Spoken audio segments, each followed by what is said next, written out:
Did I tell you about the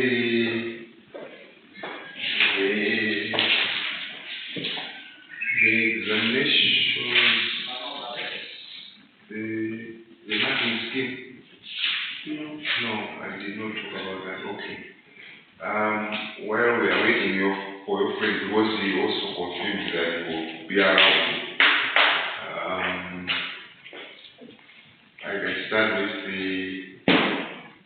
it's just general information about the examination. I have noted from your grade, did you check them?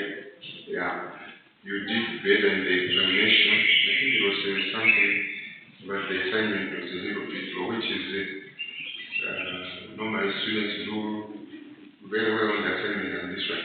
Of course, you did not fail, but what I just wanted to help you is on the examination, because sometimes people should know how we mark. So the lesson today for this week is about organizational or business starting. Business starting is very important. I need to go through it quickly so that next week the remaining 2 lectures we have to do performance management, which will be the last one. But before I talk about the business culture, let me say something about the examination. I will also be giving you some tips about how to do extremely or even above what you got in the examination. The first thing that I would like to say about the examinations this session is that an examination asks you a lot of things. Don't think that it's only answering the questions that matter. I need to say something about that. You will notice that the first page of an examination is instructions. Sometimes the students don't read the instructions, either because they have no time to go through the instructions, or because they feel the instructions are not the examination. Let me tell you that the instructions is also an examination. Why am I saying this? I'm saying this because if you follow instructions, it means you are demonstrating your concentration on the examination. This is one of the things we also learn in organization business culture today. The examination also teaches you to be what we call detail-oriented, and we will learn about this in business culture today. You see, it teaches you about being detail-oriented. Okay. What is detail-oriented? Detail-oriented means you have to pay attention to everything. Now, that teaches you to be careful when you are given some information. When you start work, you need to be careful with whatever someone or what information you get in your office. Detail-oriented. For example, in the examination paper, the first page, as I've already said, it is instructions. Now, I cannot talk about all the instructions, but I want you to take care of this. One of the instructions says, begin each answer on a separate paper, or something like that. I've noted this instruction. Where students have not followed it, what they are saying is, when your answer ends here, let's say question number 3, you don't have to start the next question here. You have to start on the first page. This I've noticed that sometimes students ignore. And yet that instruction is very clear. Begin answering each question on the first page. Please follow that. What does it teach you? It teaches you to be detail-oriented.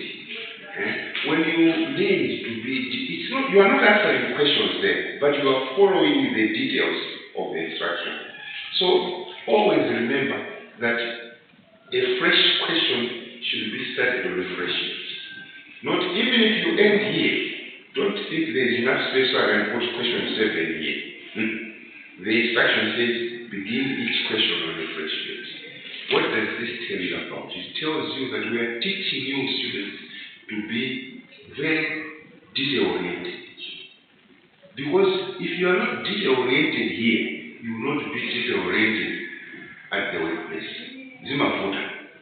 If you ignore instructions, simple instructions in the examination, it will also be likely that you will ignore instructions when you start working. Because you're saying, this is what's happening here, this is what's happening here. In the end, you make a lot of problems. I can tell you, to be detail-oriented is very important. This must measure how organized you are. It shows how settled you are. In an examination, the first 5 minutes, you become nervous. It's common. I can also be nervous if I'm given an examination. So the first 5 minutes, that's why we want you to read the instructions.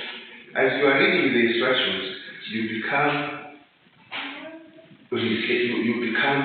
settled. Okay? And that's how you handle an exam. You need to handle an exam when you are settled. So when you read the instructions, understand them, and then follow the instructions, you are also training yourself to be detail-oriented. Sometimes I have this problem myself of not being detail-oriented because I'm also a human being. I blame myself. I think I was not detail-oriented. Last week, a certain friend wanted a document from me. He wanted it very quickly. And he was waiting somewhere. Can you send me this document? Then what I did was to go into my phone and edited the document and sent it to him. Within 1 minute he called me to say, document ya not set a date. It seems to me that edit document ya guy. So the date is 8 in August. Can you also please do that? So you can see, because I'm not detail-oriented, that means the document but it's detail-oriented, he has gone through, he noticed to be seen at such a date. So I changed the date and sent it back to him, second time. And he called again to say, title my similar once. This is about this, but you have kept it as it was made by document, mistake. So he sent it back again. Now you can see how embarrassing this is. On my part, I was saying, this guy thinks that I'm not serious. How can he send the same document twice? And he's able to send it back, he picks something.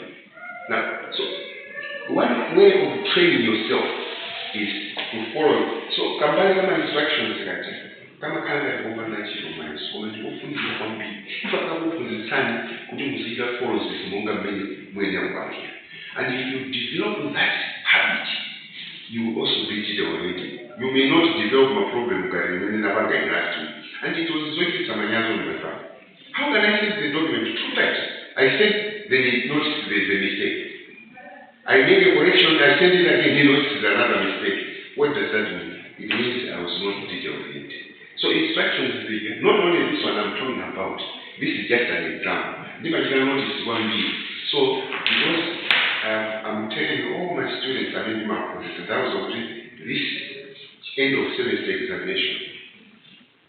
I will reward those that will follow this instruction. If I notice somebody writing, beginning another question on the same page, I will not be impressed because I've told you. It's one way of teaching you to be detail-oriented. Don't rush. You have 3 hours. Read the instructions. Handle each question step by step. So, I want you to remember this. I will reward, looking at whether I reward by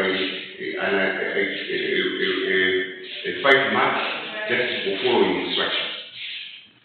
I can decide, I will decide, but I will reward for those that will make sure that they answer the questions based on the instructions.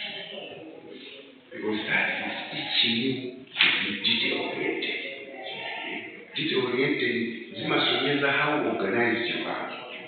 You can imagine how embarrassed I was with that exam.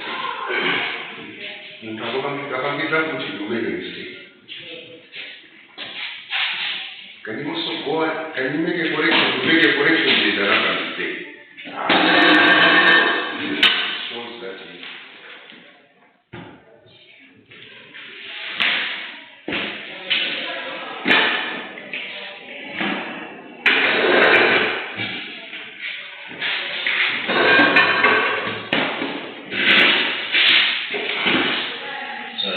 now it's okay.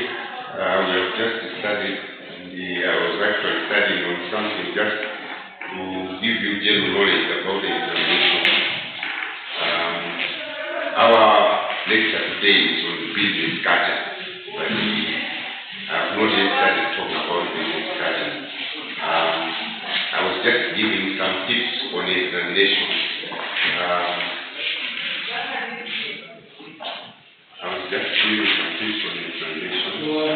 I'm fine.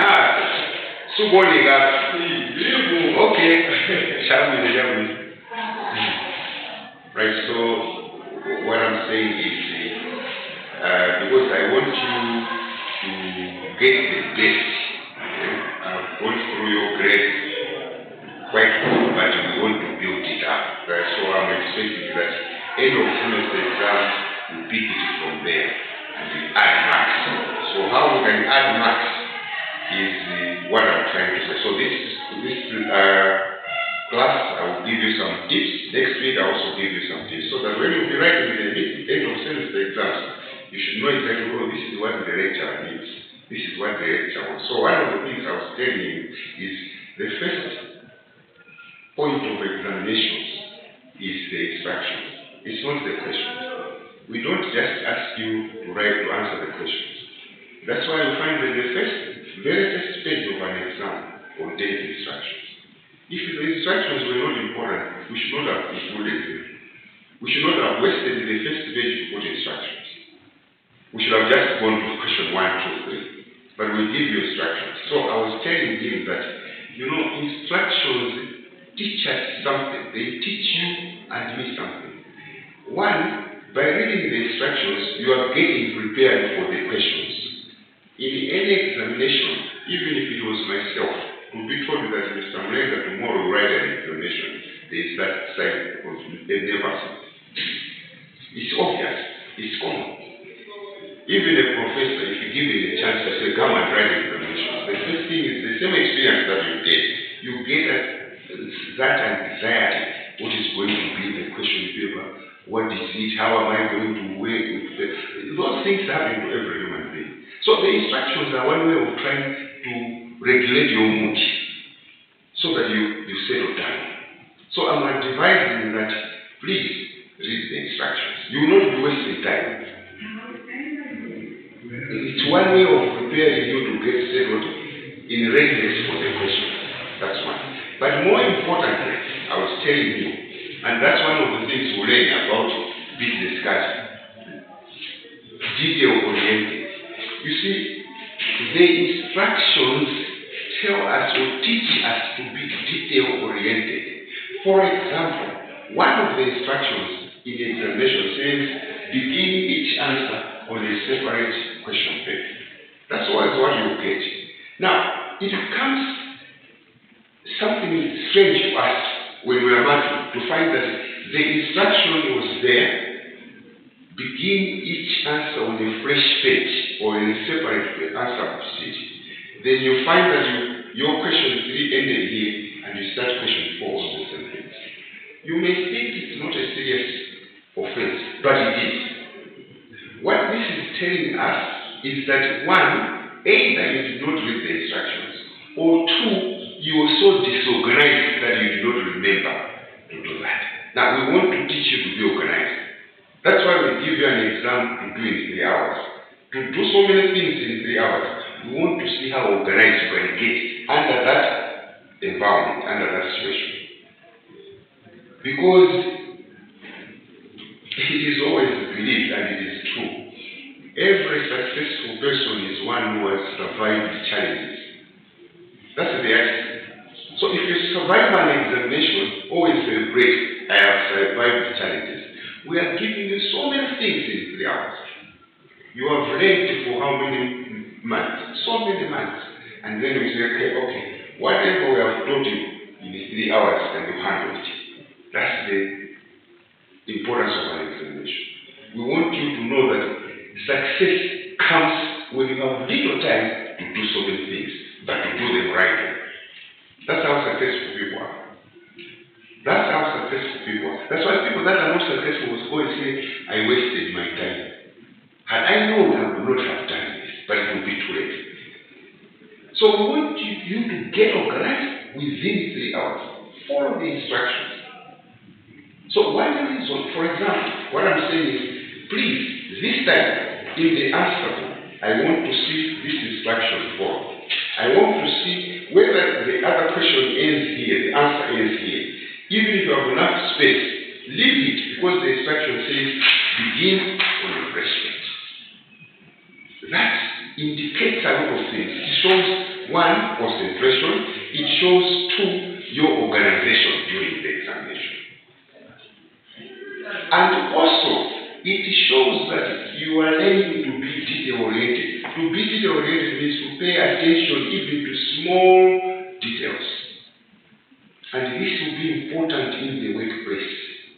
In the workplace, when you submit your work to your boss and you go to him, your supervisor, he just looks at the face and says, there is no date here. He gives it back to you. I'm sorry, sir. You go back, you correct the date, you go back. But this thing is not signed. Just see what impression you give to him. He'll say he's not careful. In other words, he's not detail-oriented. Now, you can't be detail-oriented at work when you are not detail-oriented in the exam. The exam is already, the instructions are already teaching you to be detail-oriented. Because you need this when you start work. I've noticed this, it becomes annoying. You send somebody, Mr. Francis, you do it, you bring it to me. Then the first, just looking at it, like, sorry, sir, you go back to office, you put the ticket, you come back to me, you go back. Just see how embarrassing it is. Practice makes perfect. It starts from the examination. So if you notice when you start work, if your boss retains something several times, just remember me to say, but he told us. And the impression your boss will be, that's one way. How can I send his work 5 times? And it's costly. It's time wasted. So one practice is to follow the instructions. It will teach you all the time, even when you start work, to say, when my boss says I should submit this, you go through it, you do the additions, you see whether I've done it nicely, then you give it to me. What I expect somebody trained or taught by me is the boss comes and says, this is very excellent. And see how you will feel. He hasn't noticed anything. But such negligence, the date is not there. Even when we are going into the new year, we are going into 2024, we had so many problems in January. People still putting 1st January 2022. When it is 2023, this is not being detail-oriented. Dates for people to adjust to the new year, the first month is a problem. Practice makes perfect. So I want to see you organized in the examination. Although I will not be there, I will still see from the question paper that you were organized. Because you have followed all the instructions. One of which is begin each answer on the question. It teaches us something. I was also telling him about my own problems. Sometimes I'm not detail-oriented. I must accept because I'm also a human being. Last week somebody was waiting for a document. It was in a bank. I'm waiting here. Can you do this? So I went on my phone, found a document similar to what he wanted. So I said, let me quickly edit it. I edited it to suit what he wanted. He was waiting in the bank. I sent it what? Within 1 minute he called. He said, I have not adjusted the date. It seems you are editing it. I said, yes. The date was still 18 August. When it was 26th October, he wanted that document. So I changed it in the 18 August to 26th October. I quickly sent it to him. He said, no, the title is still different. So you can see how embarrassed I was. 2 times somebody is waiting and I'm making mistakes, serious mistakes, detail oriented. So please, instructions are important. Then I also want this time to tell you something about the way the marks are located in my papers. And this one I'm called marking scheme. This is the way I give you the marks. By the way, you find that in the answer book, you have something like this, and you are supposed to tick the questions that you have answered. If you get something like this, so you have question 1, 2, 3, 4, 5, maybe 6. Okay, so you are supposed to tick 1, 2, 3, 4, 5. Maybe these are the questions that you have answered. Also remember to tick, because students forget to tick. You see, I want to see you getting organized. See, the things you don't do in the examination give me a picture that, oh, my student was not settled when writing. He has forgotten to begin each answer on a fresh page. He has also forgotten to tick the question that he has answered on the first page of the answer. So says this is what you consider. My so it's not only the answer you provide. I want you to be organized, because it's a very important element in showing how serious you are. And I've given you these examples of it. Your supervisors will not be happy when they return the same way to you several times because you have ignored something. This is my card. You say, but Vincent, I say, you should do this. You haven't included it. Sorry, let me include go and include it. Bring it back. How many times are you going to do one thing now? And what picture are you going to give your supervisor? Will he not say, this is childish. He is not serious with his job.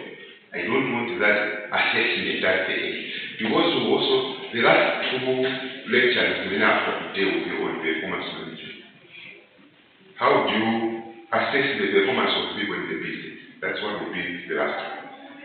But for today, this is important and you follow the instructions. Now, you notice that, for example, in the examination, normally the questions, each one is 20 marks. And sometimes you find that here I give you 14, maybe here I give you 10, here I give you 12, here I can give you anything like maybe 12 again. I want you to notice how I give this. It's very important, because that will also help you to improve from where you are. I want us to build. If you got 60, 70, I want you to get 80, close to 90. It doesn't matter. But so you should know exactly how do I come up with this. How do I know that in question 1 I'm giving you 14 out of 20? Do I just do it out of my head to say, let me decide to give it 12 out of 20? No. There is a marking scheme that we use. So you need to know it this time. The marks you get here are based on 3 things. 1, I give you based on content. The first part I look at is content. Now, what is content? Content is whether you have answered the question. So the first thing I do to your answers is to read as if I'm reading in newspaper. I just read. I don't care about other things. I just read. The question was on this. So I just read. I just read it. Like the example I gave you last week about, I think the way I phrased my questions, talking about the host country national or third country national. So the first thing I do is, has he given the two challenges and the two benefits of host country national? That is content. Content means whether you have answered the question. There are times that the people don't answer questions. There are times that, and in Africa, it's a common practice. Because we are not straightforward, sometimes we don't answer questions. A simple question, how are you, to a Malawian, will give a long answer that does not answer the question in there. We are used to that. So the first thing is, I want to convince myself, has the candidate used the information to answer the question? I can tell you sometimes in an exam I find question 1 is the same information. Question 2, the candidate provides the same information. Question 3, it's as if all the questions are good on us. I do find that when I'm mad. He had a model answer, so he wants to put that in all the questions, as if the question was one. So the first thing is, I have to convince myself, has the candidate answered the question? Is the information given here answering the question the way I asked it? That is important. And out of the 20 marks you get, remember there's 10 marks allocated for content, a maximum of 10 marks. That is whether you have answered the question. Because there are times that I get an answer that is completely not answering the question. Where I have asked what are the benefits of third country nationals, you find somebody just writes about international human resources and a lot of information, but not even answering what are the advantages of host country nationals. So in the end, I still have a question to say, okay, from what you have given me, what are the advantages? Because my question was on advantages of third country nationals. But what you have given me is everything. You have actually mentioned the expatriates in a question where I'm asking about third country nationals. So at the end, I still say, still my question is not answered. My question is still not answered. So I give a maximum of 10 out of those 20 for content. The second thing that I look for is what we call layout and organization. Layout and organization of the points in the content. Very important, I think. How have you sorted out the information that you are giving me? That also shows how organized you are. It also shows how organized you are. How have you laid it down? Which first thing came into your mind when you were writing? Was that the most important thing? Because you remember, all the time we start from the most important point to the less important point. It's the same thing. It will help you. The way you minimize and in the answer will also help to see how organized you are, or how organized you were during the examination. So layout and organization. How have the points been raised and explained in the content? How arrangement of points. Starting with the most important ones to the less important ones. You might think of just 4 or 3 points, but how have you laid them out? This will also help you when you go for interviews. It will help. You see, in the interview, sometimes questions are very simple, but the way candidates answer, they don't answer them in a simple manner. A simple question: why should we pick you for this job? We might ask you, how many people are you in the waiting room? Maybe you were waiting in this room and you are coming in for it. We are 15. Okay. You are aware that we just want one person. Yeah, I know. Okay. So why should we pick you? Layout will be very important. If you start by saying because I'm poor, so I want a job, then that is not the most. It's one of the reasons. But is that the only reason you can give this people? Do you think they will take it as very serious? So these things in the examination are teaching you to know which things come first. Which things come first? Which you think are important. I would have thought a question like, why should we pick you?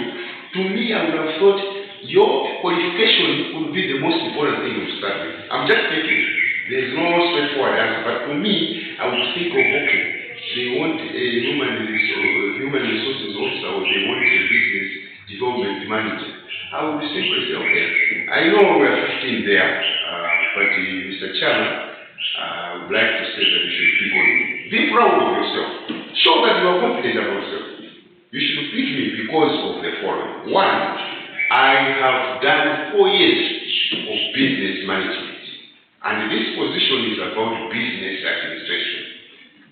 And in those 4 years, I did A, B, C, D, just to show you that I am very much suitable for this position. Can't you see that you are now trying to match your qualifications with the job as one of the most important points that you can raise as the first point? I'm not saying that should be the first, but I'm saying in my mind, that would be one of the strong points, compared to the fact that I have spent, for example, if you say, why should you pick and say, no, I have been an employee for 3 years, and you know I graduated in 2021, this is 2024, I've not even worked. Is that the first thing? Yes, that should come in, but it should not come in as number one. These people are looking for somebody who is going to perform. So convince them that you have got the necessary qualification. Be proud of your qualification. You know, 4 years spent here is not a job. It's not a job. That's why you find what and probably those that are speakers, before they are invited to speak, they always tell the audience who they are. This one is so and so. He has a bachelor, he has got a master, he has got a PhD. This one being proud. It's one way of convincing these people that this speaker is qualified. So the same thing, you are not proud when you talk to the interviewer that you have got this qualification. Because you earned it. Because you spent 4 years. So what's the problem of telling these people to say, I am qualified, I am well trained, I've done 4 years of business management. Therefore, I'm the right candidate. I don't mind what those people have, but for me and this job, you should be convince them on your qualification. They will go.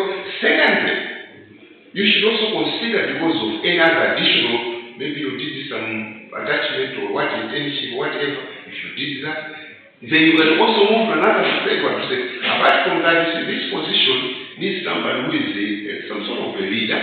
In my time at secondary school, I was the head boy, I was the prefect, or any position that you have. In my church, I'm also this. Those also show you that you are already in a leadership scenario that you should be considering.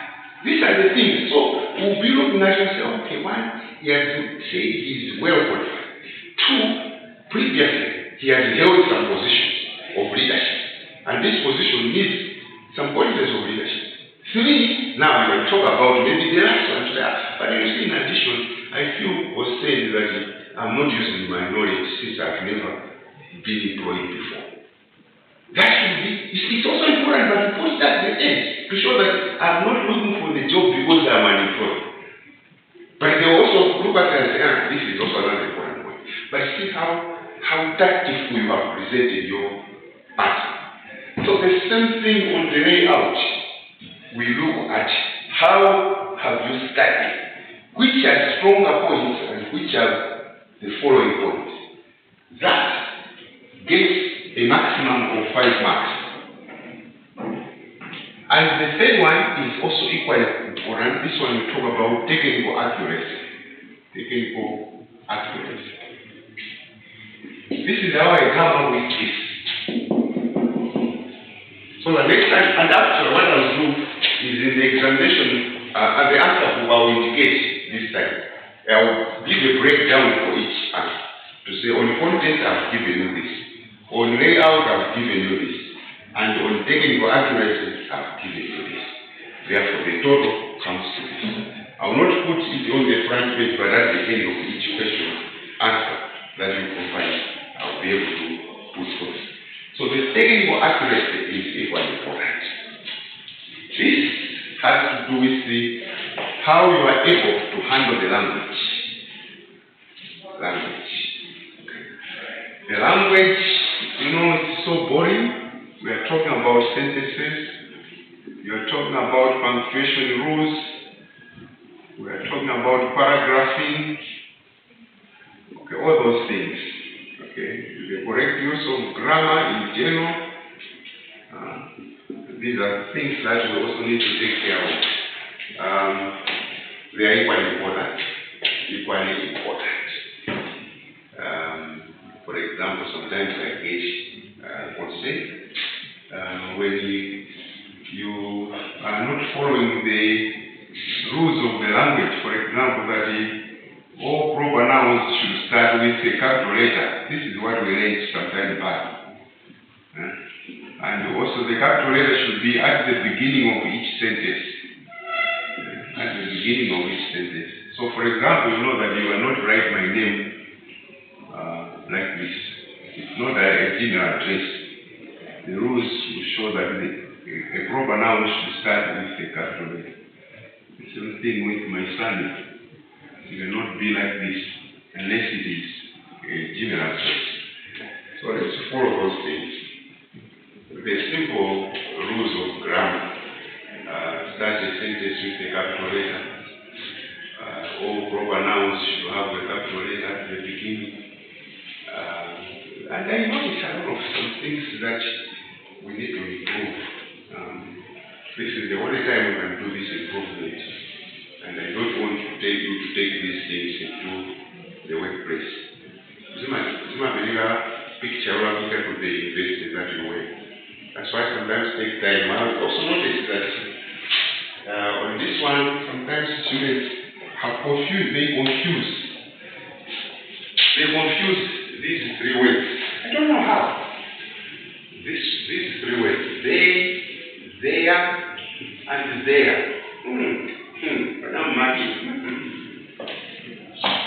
Sometimes I try to find out where is this problem coming from. They, there. So where you want to write there, you find the put there. Where they want to put there, they put. This is simple. And I feel like I cannot teach this here. This is the things that we should have done. We needed to do right back from primary school. What is a verb? What is a adjective? What is the pronoun? For the male pronoun. This one is the plural pronoun. It stands for certain things. It stands for nouns. This one is the possessive adjective. This is their fraction. It's conservation show. This is their fraction. I mean, their also is an adjective of place. Go there. This is the thing. So, as we are writing, let's try to do a little bit of editing and proofreading, whether we have chosen the right way. Then I want to continue. These three words here, they bring in some problems. The other thing that I noticed also that gives problems, just to mention on this, which also need to be careful as we are writing, is what we call subject verb agreement. You know, sentence in your kind of subject. The sentence kind of subject can be a noun, it can be a pronoun. A noun or pronoun can be singular or can be plural. For example, Alfred is a singular pronoun. He is a singular pronoun. Okay. Student is a plural noun. And they is a plural noun. So my subject now when you are singular, then we say no verb, we are present tense. Present tense. Now when you singular, the verb in your present tense is kind of S form. Now you are plural and it is in the present tense is a kind of S form. But when you want to say has and have. He might be plural now. They have. The students have. She has. He has. That's where we have. But now is singular. He have. He have, which is wrong. Because he is singular and he have this a verb that should be. So it goes with all other verbs. When we use comes.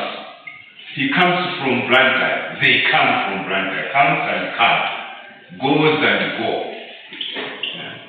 This is what it means. So just simply, this will be the three areas. And this one, we have so 5 marks. When I have secondary school, they want to share what they say, my back so marks. But that's where we are emphasizing on the use of correct English. So you see, in the layout I've changed 5, 5. So what I'll do this time I'll say on layout, I'm giving you something like maybe 6. I'm just giving an example. And then on the layout organization, you organize it very well around 3, and then you basically what let's say another 3. So it means this one total will be 12 out of 20. Or I can say, content you answered it very nicely 8, this one 4, this one 4, then it means 16 out of 20. So whatever comes here, I'll be able to indicate. That also shows you the areas that were very strong. Whether it was on content, whether it was on layout, and technical items. That's how we come up with it. Right, I just wanted to give you that tip in preparation for the upcoming examination, where I want you to think, and which I know it's going to be possible, it's going to happen. We will have to improve to gain more marks, additional marks, compared to what we got during the mid-semester examination. Next week, I also bring something on the examination so that I give you all the necessary information in readiness for the end of semester examination. Now, today, I would like us to talk about what they call organizational stroke business culture. So we are talking about business culture. Business stroke organizational culture. Organizational culture. Business or organizational culture. Introduction to human resources management. Why are we studying business culture? Because that would be my area of interest. Why are we studying business culture or organizational culture in introduction to business to human resources management? Because you see, the answer I give you is very simple. Because people have to be managed based on the culture of their environment. That's the first stage. We can only manage people based on the culture that is existing there. For example, this is University of York. The way new students are being managed here is based on the business culture, the university culture that we have. If I find myself teaching at Malawi Assemblies of God University or UNICAF, you will find that the way I manage my students will be based on the culture of that university. It will be based on that. There is another university where every morning the students start with a prayer. They have an assembly as if it is a private school. That tells us about the culture. I've seen it. Every morning when students come, the students that have come for the 8 o'clock class, the first thing at 8:15 they assemble and they have a prayer, and maybe one of the lecturers reads out a verse in the Bible before you go to class. What does that tell us? It is telling us that any organization or business has got its own culture. It has got it. Now I will tell you what a culture is, what a business culture is. Because the word culture is very wide. It has so many definitions. It has so many definitions. So what is it? Why is it that we are talking about managing human resources in a business based on the business culture? It is very important. Just like we talked about the international human resources management, just like I talked about the international, whereby we are talking about the workforce diversity and so on, we should also understand that the management depends on the culture.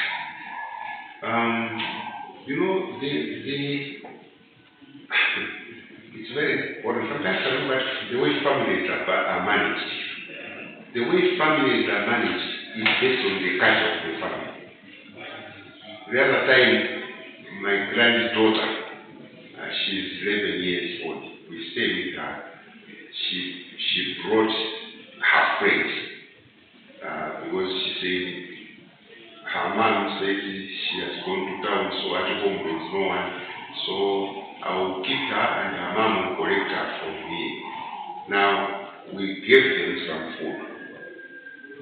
You notice that this visitor was able to say, no, at home I only eat this. See, culture is based on the environment, is based on the business, is based on the organization. So, and you find that this girl behaved differently because she was living a culture of her home. What they like, what they know is good, what they believe in. So I tell you, from that time to the time that the mother came to collect her, I remember we also told the mother to say, I'm a sucker.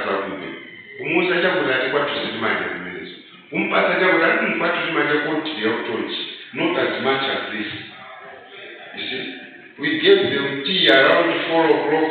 We gave them 2 slices each. She says, no, tea over 4 o'clock we use biscuits, not bread. Now, you can see, so that's what you should tell you about managing people and why we should understand their culture.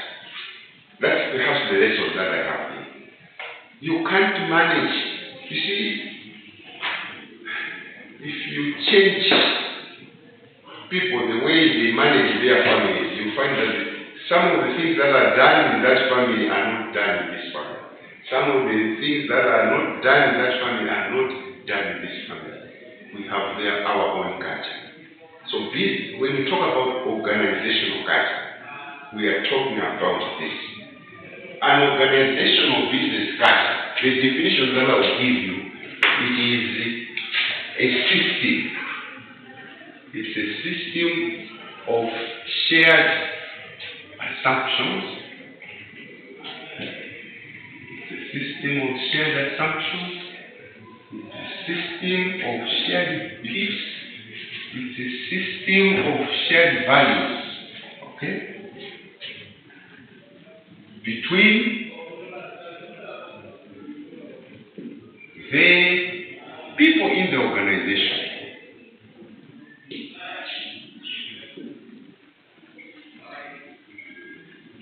People in the organization, which defines